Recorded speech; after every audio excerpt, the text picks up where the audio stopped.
Something about this doesn't add up. We're being told this is about protecting the food supply. But when you look closer, it starts to look like something else entirely. A private tech company with deep ties to surveillance and military work is now stepping into a central role in how food is tracked and managed in the United States. And the question is simple: why them? The story we're hearing is this. The government, through the Department of Agriculture, has signed a roughly $300 million deal with a data and software company to help monitor farmland and food systems. The explanation sounds straightforward.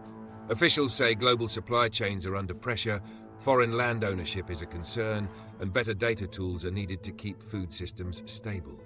That's the official line. It's framed as protection, efficiency, national security.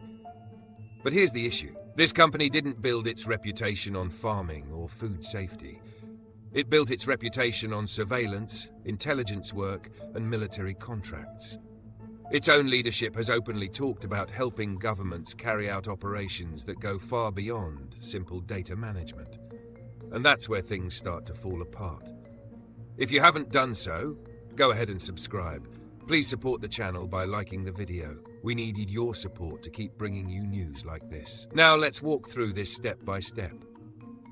First, this company already works closely with defense and immigration agencies. Reports and critics say its tools have been used in tracking people, building profiles, and supporting enforcement actions. The company denies some of these claims, but the partnerships themselves are public. Then, this same company secures a major contract tied to something as basic and essential as food production. Not weapons, not intelligence gathering, food. Now here's the important part, the justification being used. There's growing concern in Washington about foreign countries buying farmland in the United States.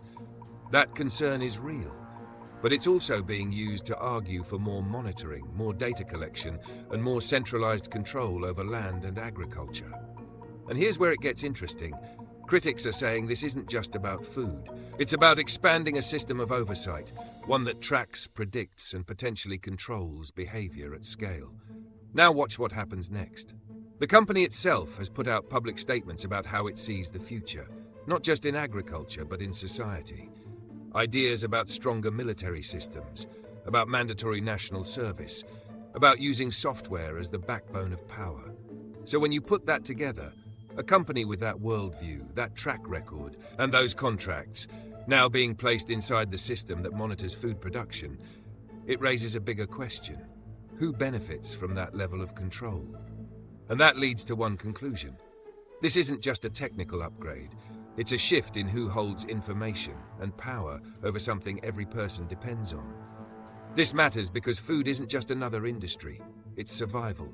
It touches every household, every community. And when systems that were built for surveillance or military use start moving into civilian life, the line between protection and control can get blurry very fast.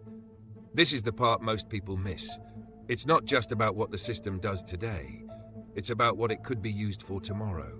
Once the infrastructure is in place, it can expand, it can be repurposed, it can be scaled.